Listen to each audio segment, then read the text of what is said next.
Technology, the internet, GPS in the palm of your hand, autonomous operation.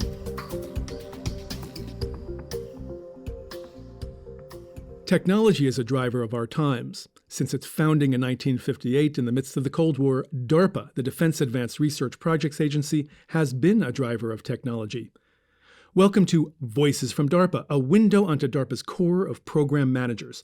Their job, to redefine what is possible. My name is Ivan Amato, and I'm your DARPA host. Today, I am pleased to be talking with Tristan McClure-Begley, a program manager since 2017 in the agency's Biological Technologies Office, or BTO. And as much as anyone here at DARPA, he embraces biology from its foundations in molecules that are themselves lifeless, the interactions of these components, which are decidedly full of life, all of the way to life's pinnacle manifestations, perception, learning, and other categories of cognition. Tristan came to DARPA from the University of Colorado Boulder, where he was a research assistant professor in the Department of Molecular, Cellular, and Developmental Biology. His academic studies focused on the molecular mechanisms associated with the way drugs of abuse, toxins, and neurodevelopmental disorders perturb complex biological systems, such as bodies and minds. Prior to his faculty appointment at the University of Colorado, Tristan was a postdoctoral fellow in the Department of Psychiatry at the Yale University School of Medicine and an alumnus of the Yale NIDA Neuroproteomics Center. NIDA stands for National Institute of Drug Abuse. Tristan received his Doctor of Philosophy degree in Integrative Physiology and a graduate certificate in Behavioral Genetics from the University of Colorado. Not on his official DARPA bio are two areas of applied biology that Tristan has developed a knack for. One is home beer brewing, in which he specializes in less familiar brews, including one called Cask British Mild. His other DIY approach to applied biology sounds delicious. He loves to cook. He tells me, particularly classic Southwestern and Northern Mexican dishes like carnitas, enchiladas, chili relleno, pork green chili, pozole, and papas fritas with tomatilla salsa. Tristan McClure-Begley, thanks for joining me today. Thank you very much, Ivan. It's a pleasure to be here. Well, so a home brew and some of your chili relleno sounds just about right, but that will have to wait. I am sure I will get an invitation at some point, right? Absolutely. Right now, I want to learn about your extensive portfolio of programs and their astounding goals. Among them, restoring memory loss associated with traumatic brain injury, and as I have heard you put it, quote, slowing life down to save life in cases of severe battlefield injuries.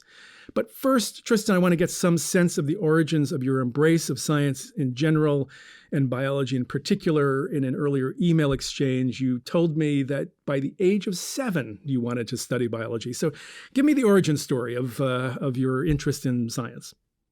As many things in early childhood development, you can draw probably a pretty straight line towards parental influence. Both of my parents are PhD scientists. The joke growing up was not, what do you want to be when you grow up, but rather what kind of doctor do you want to be when you grow up? And so my mother has her PhD in educational psychology, my dad in electrical engineering.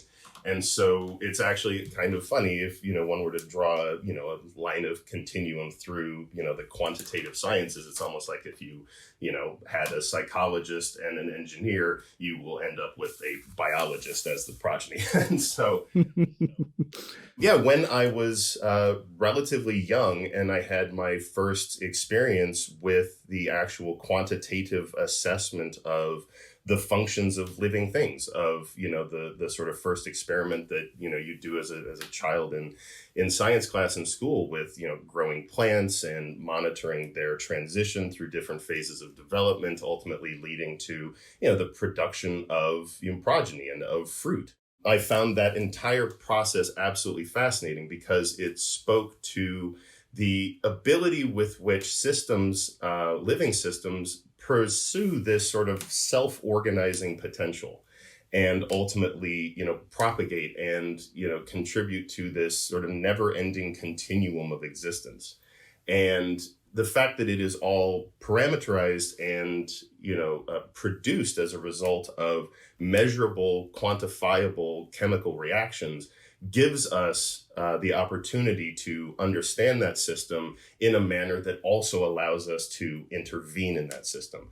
So if we can establish, functional and consequential relationships between, what happens to a living system when it starts losing its self-organizing and self-repairing potential, well, what can we do to bring that back?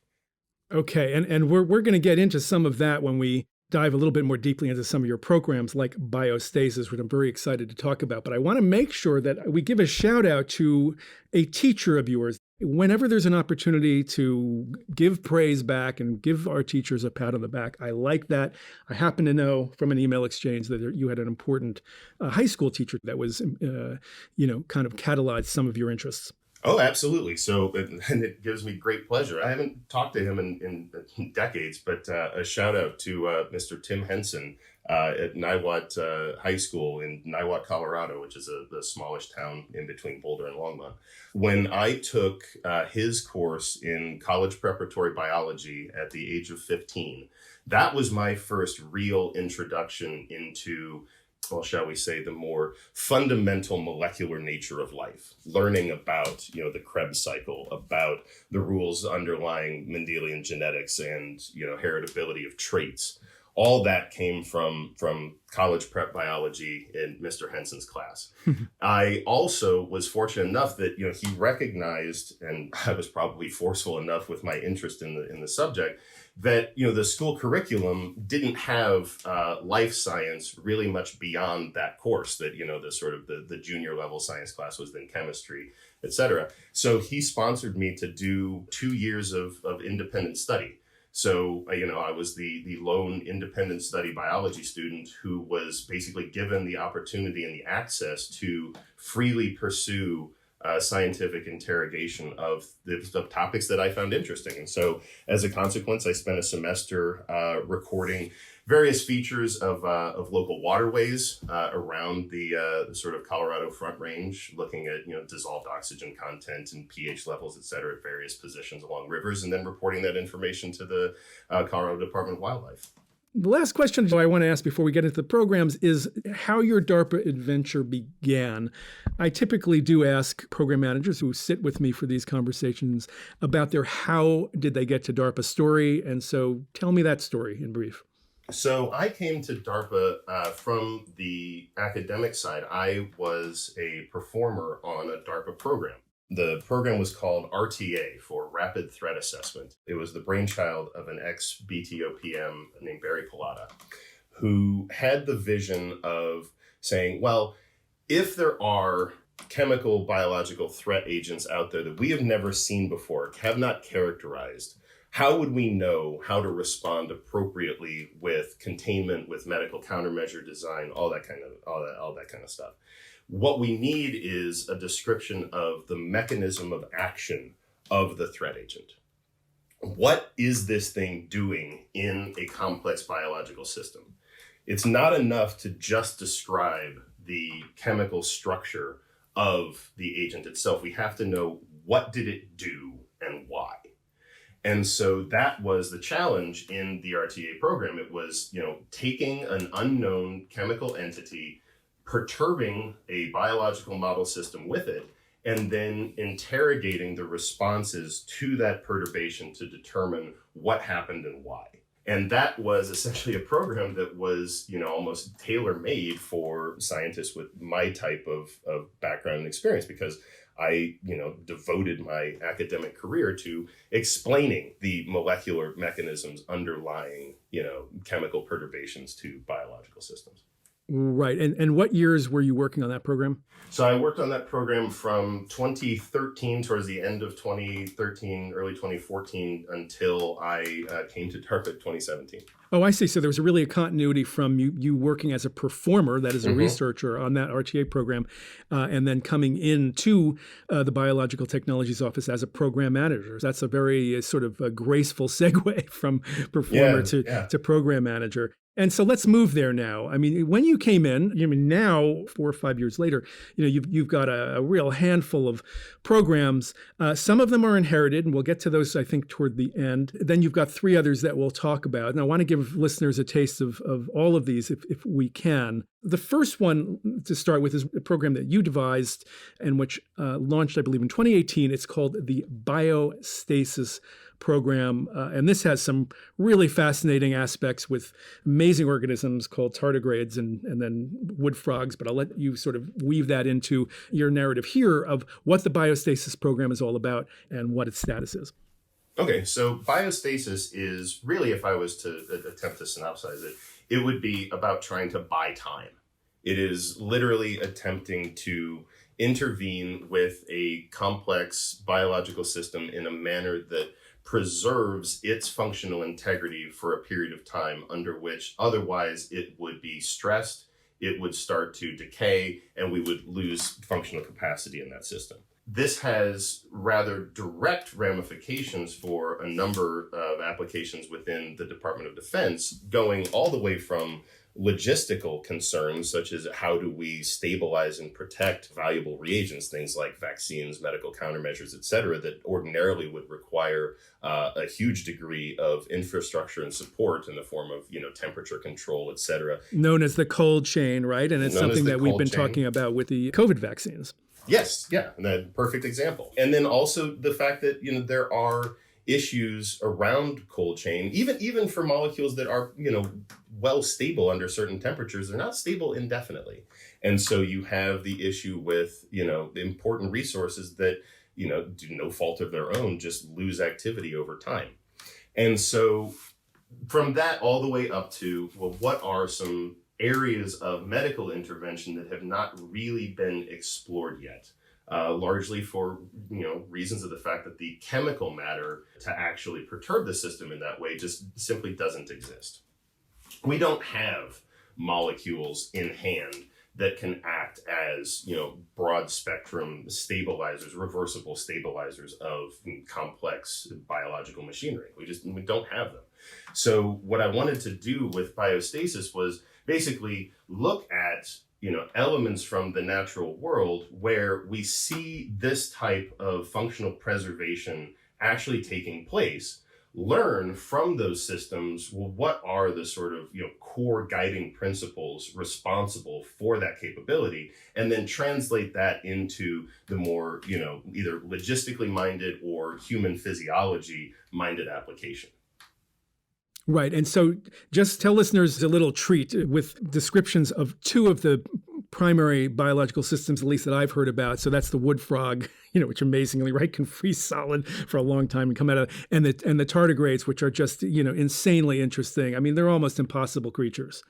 Sure. So, I mean, for example, the work with tardigrades that was originally done by Thomas Boothby, a scientist out at the University of North Carolina at Chapel Hill, who was one of the performers on biostasis. As a matter of fact, he's since moved to the University of Wyoming. But he did a lot of work actually describing what are the biochemical mechanisms by which these small, small arthropods can withstand such extraordinary environmental stresses. I mean, tardigrades, when they're essentially appropriately prepared, they can freeze, they can desiccate, they can, almost completely dry out. And in that state, they can survive things like, prolonged temperature extremes, extreme radiation, the vacuum of space. And then wood frogs, for example, there are other organisms that can also do this. They enter a state that is not hibernation and it's not torpor either. It is as close as we can come to cryptobiosis, which is a sort of term that defines all these things, which is, the outward appearance of the absence of life,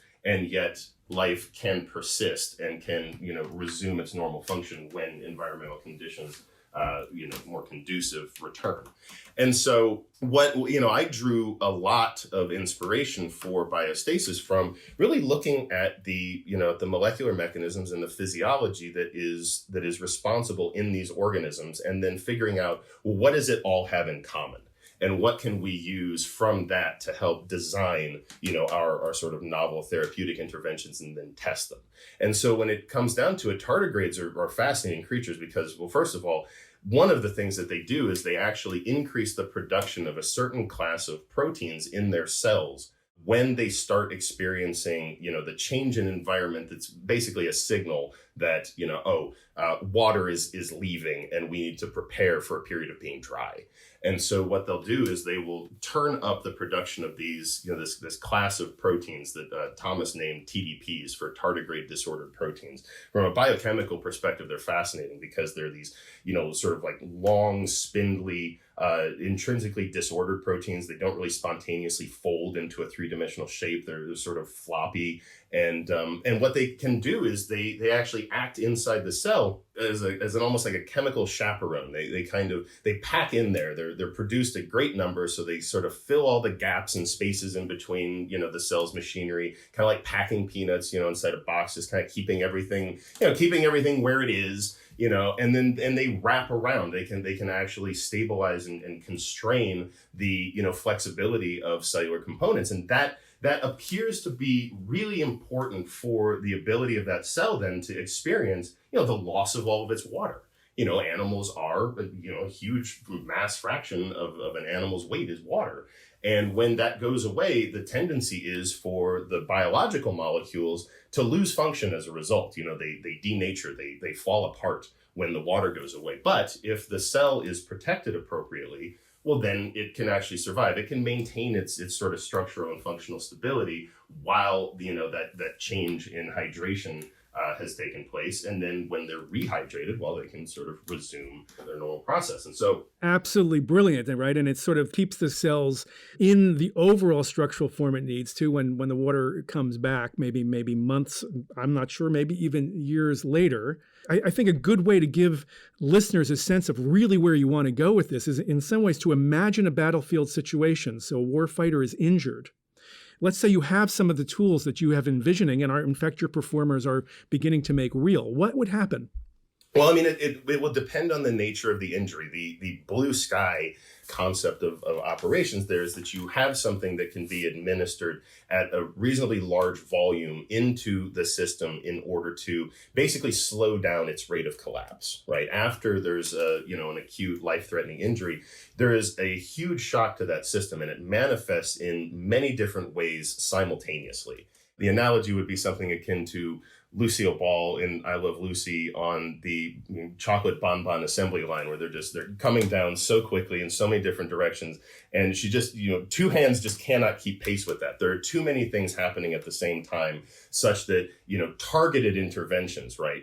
One hand grabbing one bonbon, another one grabbing the other one. It's not going to ultimately result in the kind of, control over that, catastrophic runaway system that you would want. The appropriate thing to do is to slow the conveyor belt down. If you had that capability and you could reduce the rate at which, the events are taking place, well, then you have more of an opportunity to organize, intervene, and actually, repair the system. Right. And this gets back to sort of way in the introduction when I threw that kind of very teasing line out, which is slowing life to save life. So that's the idea in the battlefield situation. It's that golden hour, right? When there's a severe injury, you really need to get that warfighter to sophisticated, medical intervention and capability. And this is the way to maybe help more injured warfighters survive. That is the hope. And it basically boils down to radically oversimplify, the process of life is that, living systems from the cell all the way up to, the blue whale are ultimately they're all supported by giant sets of parallel and interconnected chemical reactions, biochemical reactions. One of the defining features of most biochemical reactions is that they do not occur spontaneously. They have to be catalyzed. They need help to take place. They are energetically disfavored. And so what are responsible for those catalytic events are, enzymes, they're proteins, they're the large biomolecules that, make up a huge portion of, the contents of our cells. Well, those things all have rates. And if you introduce something that slows the rate down and it's relatively universal, well, not only have you, slowed down that rate, but potentially you've slowed down the rate at which the system is collapsing. That's the hypothesis, right? Mm-hmm.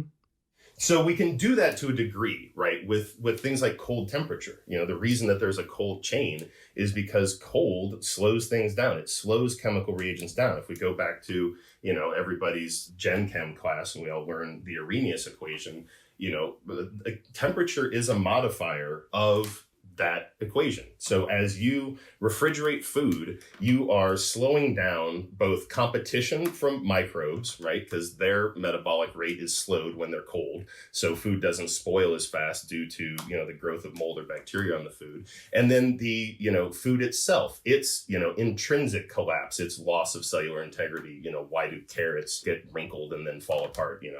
That is also slowed when it's cold. So that's fine. But what we want to do is use a more chemical biology solution, because there's another component in the Arrhenius equation that's responsible for governing the rate of a chemical reaction. And that is the frequency of collisions between the reactants in the appropriate geometry. How well does that key fit into the lock that then allows the chemical reaction to take place? And in a biological system, since so many of these things are catalyzed by proteins, if we can control the geometry of the protein, control its three-dimensional conformational flexibility, we can exert some degree of control on the rate of reactions that it is catalyzing.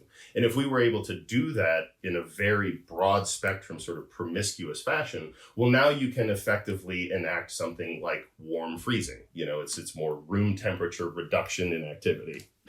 Nicely put. Yeah.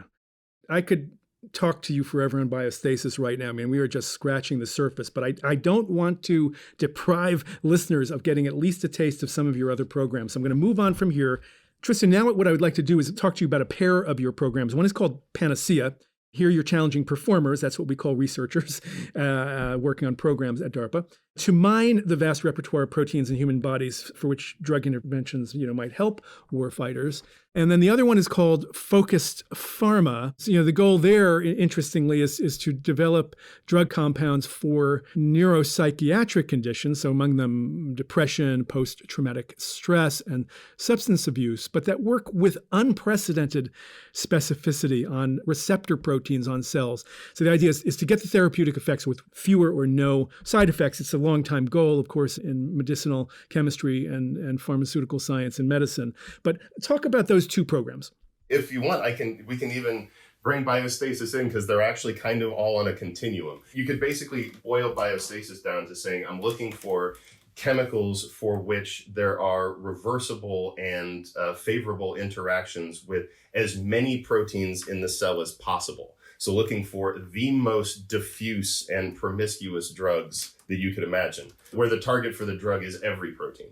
Then in Panacea, it's sort of in the middle, where I'm saying, well, let's identify clusters of proteins, clusters of drug targets that we want to interact with a single molecule. And then all the way on the other end is Focused Pharma, where not only am I after one specific protein, but I'm after one specific signaling pathway that it impacts. So we're literally running from the dirtiest drugs in the world to the cleanest drugs in the world across 3 programs. Right. The interesting thing about Panacea is that it sort of does buck at least, the paradigm of the medicinal chemistry and sort of pharmaceutical discovery approach, which is to try to find some molecule, some molecular intervention that focuses in on a single protein target. It might be a receptor, it might be something else. But you're bringing in your sort of acknowledgement of the complexity of the system and saying, well, it really might be better to have 10 protein targets out there. That's going to give you a better therapeutic response, right? That's some way of getting at Panacea, right? Yeah, that's correct. So, I mean, if you were to think about it conceptually, and I don't want to throw the famous scientist Paul Ehrlich under the bus, but Paul Ehrlich was this very famous scientist, many decades ago, who had this notion of, magic bullets being the thing that were, going to be the most successful drugs. That if you could identify the one thing that was wrong in the system that was responsible for its dysfunction, and you could change that one protein's function with a drug that only targeted that one protein, then you would end up, fixing the problem, and you would have very little toxic or undesired side effects. Well, the problem with that way of thinking is that in many cases, most manifestations of disease or, following injury, they're not due to a single dysfunction in the system. Most disorders are multifactorial in nature. And so as you say, yes, we need to accept that there are certain complexities in the system, certain redundancies, and certain diverse manifestations of cause that will otherwise present with something that is clinically very similar. And so what we need to do is really increase the diversity of our chemical interventions that we have access to, so that we can do a better job of actually plugging into the system the right assortment of perturbations in order to get it back on track. And in many cases, actually in existing, the pharmacopoeia, the collection of all the drugs that we have that have, described uses. In many cases, the drugs that are the most effective act on multiple components of a malfunctioning system. They have overlapping targets that produce a, either an additive or a synergistic effect that manifests as a greater therapeutic index, being, the concentration of the drug that is effective before it becomes toxic, or a greater magnitude of effect. How much relief do you get from the symptoms associated with this condition when you take this drug that has, sort of cluster of targets as opposed to this other drug that's very focused. The problem is that in many cases, the identification of, those multi-target acting drugs, we would call them polypharmacological activities, multiple pharmacologies, is that happens serendipitously. It's just luck.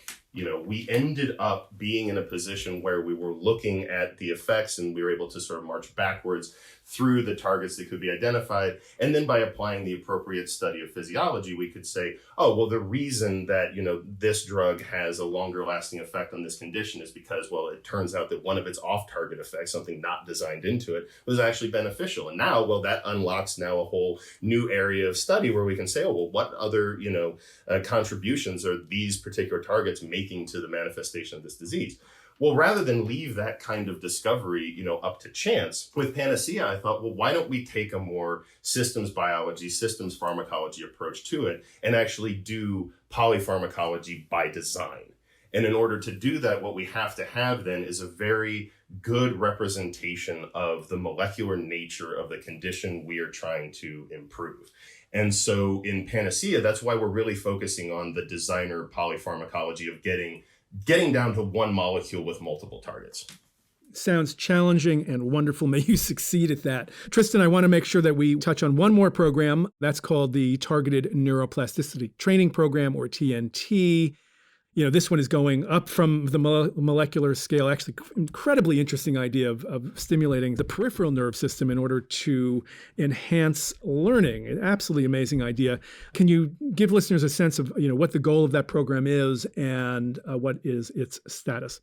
Yeah, so TNT was originally devised as sort of an applied neuroengineering program to leverage peripheral nerve stimulation for help in promoting, a state that is receptive to learning and memory. And the notion really came from the observation that, our nervous system, broadly defined, has, two components, the CNS, the central nervous system, and then the PNS, the peripheral nervous system. CNS is your brain, spinal cord, and then PNS is basically everything else.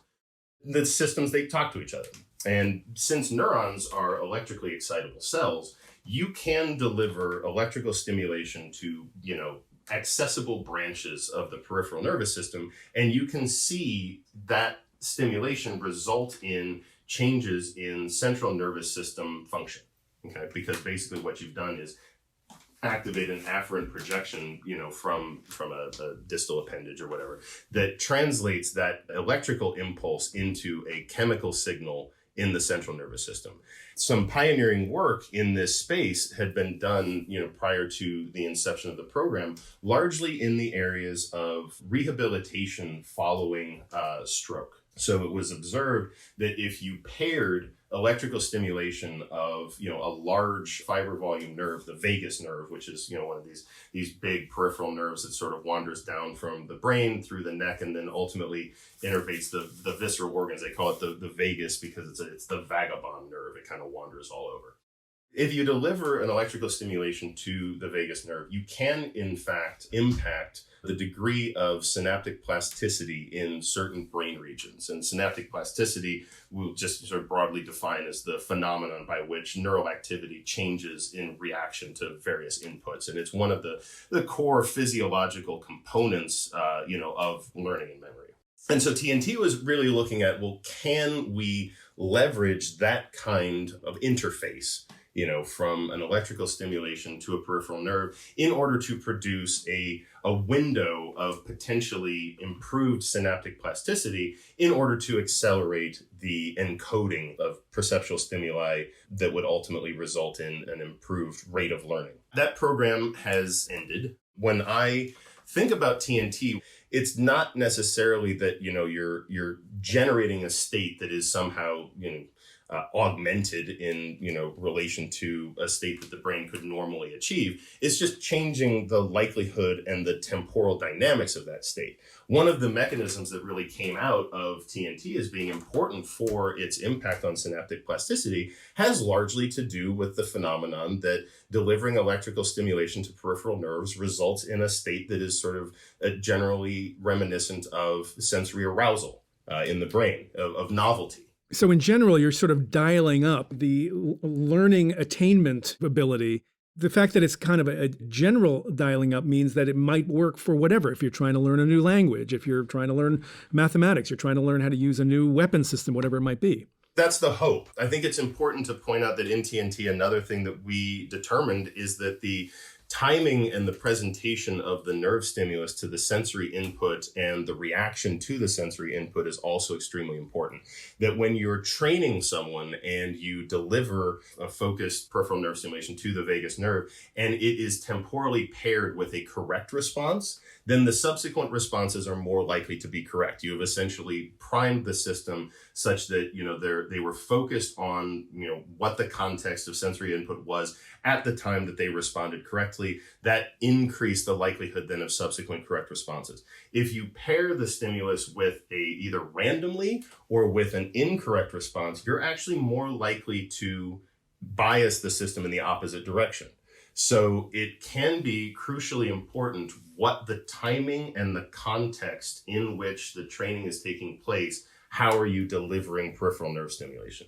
Just to finish up on the TNT program, have any lessons come out of that research, from the performers that have been working on that program that are close to being applied in a training or learning situation?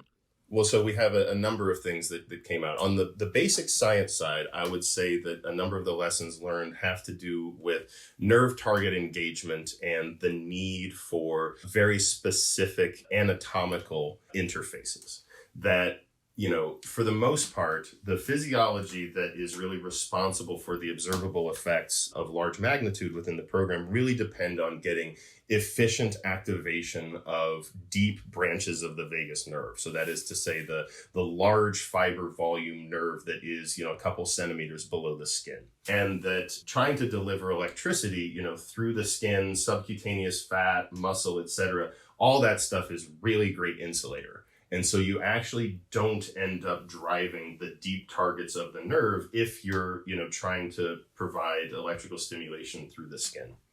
And so one of the teams on TNT at the University of Wisconsin at Madison has had some success, and they actually spun out a small company around a product that they call the injectrode, an injectable electrode.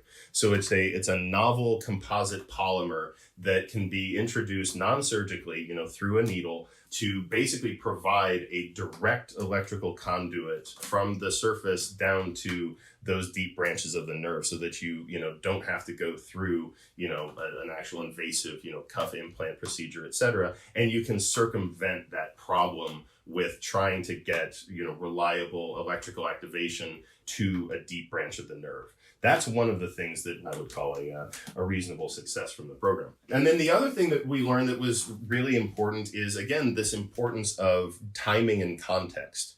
That in order to, really achieve a considerable benefit when it comes to optimizing your students, sort of state of arousal, is important that there is a zone in which you want the students to be in order to achieve efficient processing and discrimination of the incoming sensory information, whether it's, the sound of new words that are being used or whether it's the presentation of, new objects that they're trying to learn how to recognize. You want a specific degree of general arousal present, because too little arousal and they're not paying attention, too much arousal and they're not paying attention.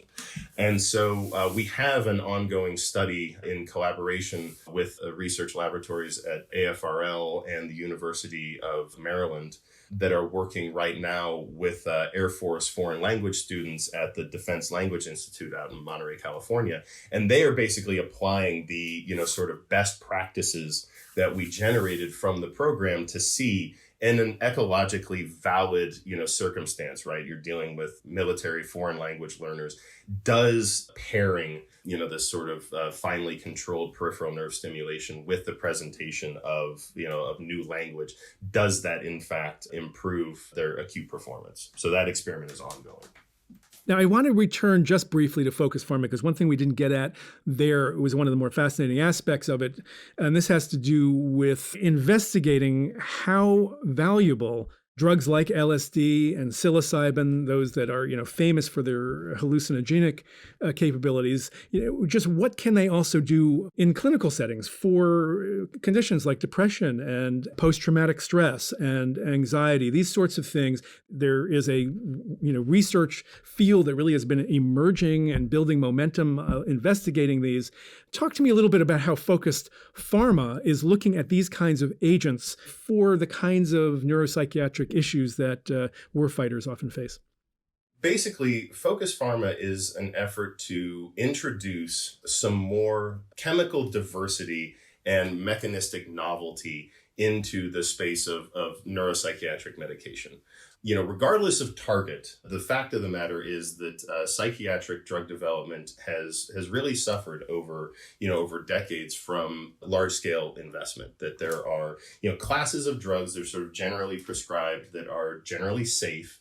Things like selective serotonin reuptake inhibitors, like Prozac and Zoloft, et cetera, that do produce, measurable effects for a number of people. I'm not in any way, decrying the existence of those compounds, but it is also well appreciated that for, the broad swath of the population who's suffering from anxiety, depression, post-traumatic stress, et cetera, that a lot of the existing molecules that we have to treat those conditions, they suffer from a circumstance where they produce effects that are, while they may be statistically significant, they are what we would call clinically insignificant. You can administer Prozac to an individual with depression. They will get measurably less depressed, but it doesn't move the needle out of the category of them being depressed, right? They're still depressed. They're just less depressed.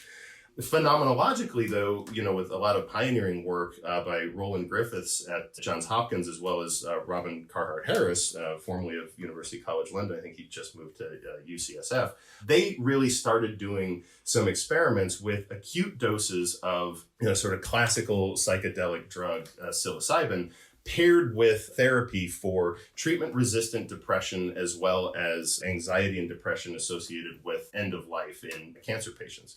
And one of the things that they found with those experiments was the fact that they actually could get that clinical manifestation, that effect size that moved the patient out of being depressed into now no longer depressed. And then a similar effect size was seen with the sort of large scale, the MAPS trial, the MDMA assisted psychotherapy for post-traumatic stress. That was a multi-center trial that recently published their final results showing that MDMA, the methylene dioxymethamphetamine drug, also commonly known as ecstasy, not a classical psychedelic by any means. Its mechanism is very different than psilocybin, but it's still one of these sort of, should we call it, more brawny modulators of serotonergic neurotransmission that when, again, paired with therapy, MDMA-assisted psychotherapy could produce giant effect sizes in otherwise treatment-resistant cases of post-traumatic stress, to the extent that they were no longer meeting diagnostic criteria for having post-traumatic stress.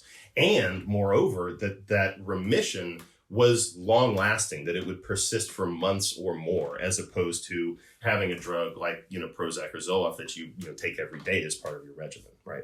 So having that kind of phenomenological evidence really sort of spoke to, okay, there are in fact some physiological similarities here that we should be interrogating with the eye towards diversifying the range of therapeutics that are available that may key on some shared aspects of this physiology, right? Because the other truth of the matter is that a classical psychedelic is not an appropriate therapeutic option for a lot of people.